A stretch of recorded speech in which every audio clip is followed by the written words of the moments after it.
Would you trust your life to a budget product, a budget piece of firearms technology, whether it's the firearm themselves or an optic or an accessory? And do I personally trust one of those with my life? That was kind of a question I got asked by one of my viewers. And the viewer stated, hey, you really don't answer a lot of the questions and comments with the details I think you need to around this subject. Do you personally trust your life to some of the budget and high value accessories you're reviewing? Let's break that down into two sections, and let's break one of those sections down into four parts. And the first section is, I apologize, guys. I try to answer as many comments as possible, but I have a full-time job outside of YouTube, 3 kids and a wife, and I'm active in church. It's really difficult to get every single comment answered. I do the best of my ability, but I also have about 2,200 videos posted to the channel, and a lot of times those videos can answer some of your questions as well, so it may help to search the channel if I can't quite answer your comment in a timely manner. I will try to do my best, though, to stay on top of the comments. The second part is, would I trust my life to some of that stuff, or should you trust your life to some of that stuff? And that needs to be broken down into about 4 parts. And the first part is, what is budget even mean? For somebody, $500 may seem like a world away. There's no way they can possibly do it, and $300 is all they have, so $300 is what they can spend. So they would recommend you get the best you can possibly get for $300, and then use that, and then we hope and trust that it won't fail. And that's kind of where I'm getting at. For me, I would recommend you spend the best possible money you can on a firearm and accessory that you would actually use to defend your life with.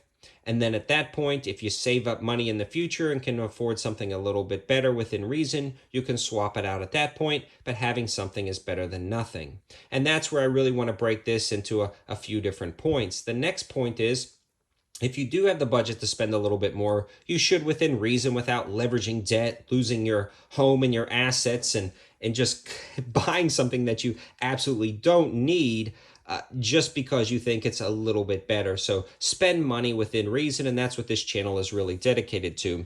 Finding things that are high value and good budget options that actually work and that you can actually trust. And the answer to that question is, yeah, I do personally trust a lot of these high value and budget options I use. And that brings me up to my next point.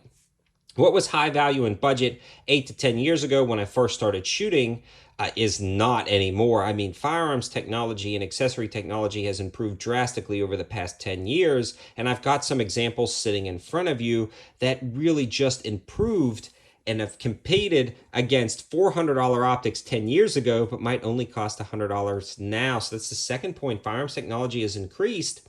So maybe if you're watching a video that's 3 or 4 years old, it may be a little outdated, but still be relevant.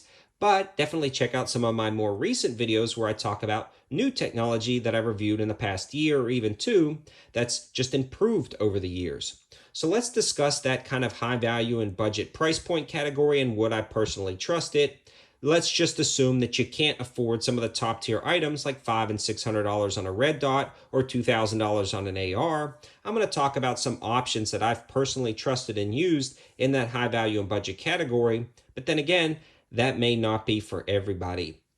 Some of those options are going to be SIG, Holosun, Sealy, and a myriad of other red dots that I reviewed on the channel that improved drastically over the years. And that's where it really spurred up. One of the guys was asking about the Sealy red dot. Would you trust it personally?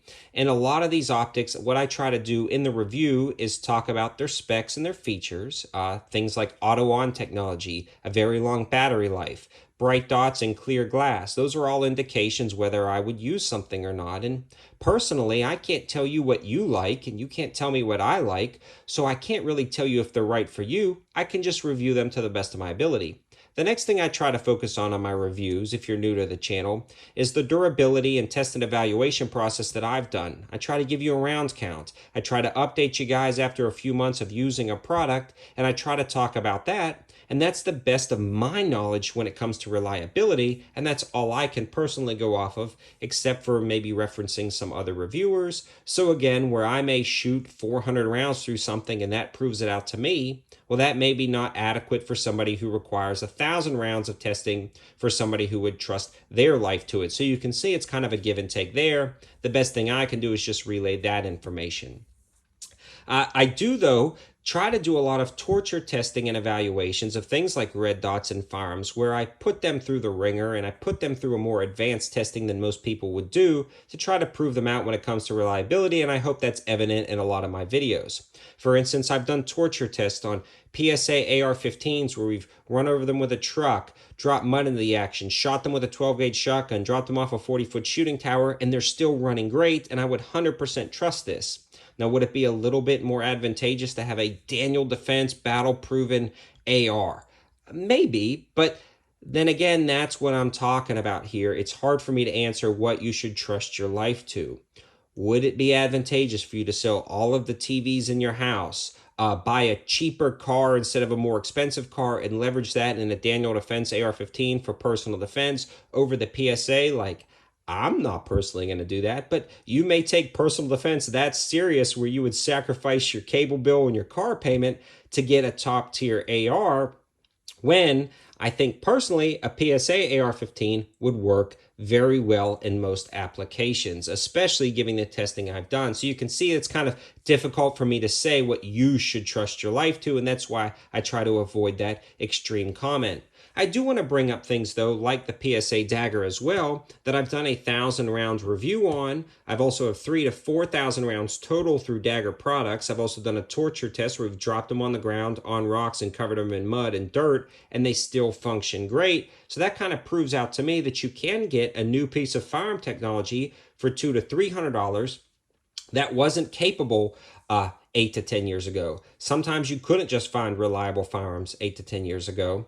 And then this kind of gives me to my last point. What are you personally going to be doing with the firearm? Only you know that. Are you going to be carrying it outside the waistband every day in a dusty environment? Well, a firearm may not be suitable for that situation, but it may be suitable for a nightstand situation where you're going to be using it as a home defense gun only, and it's not going to be drugged through the mud every day. So there's gives and takes in uses, and definitely gives and takes in the way you carry and handle your firearm, as well as your cleaning, maintenance, and schedule. So I think a lot of things come to play and affect that decision. So it's very hard for me to say in every single video that yes or no, you should or shouldn't trust your life to something. My answer to that question is I would listen to the video.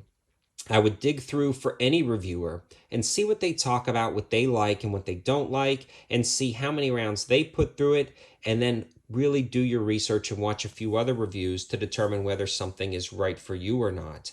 Then once you get the product, there's always lemons in even the best and most reliable companies, so prove that firearm or piece of technology out for you personally before I would bring it into the carry rotation, and that's what I do. But I know what they wanted to answer was, do I trust a lot of these budget red dots and firearms? And for me, the answer is yes. I can't tell you what you should do, but I trust PSA AR-15s. I trust daggers. I trust the Holosuns on top of daggers. I trust a lot of the Olights and Streamlights. I trust a lot of the SIGs and the Sealeys.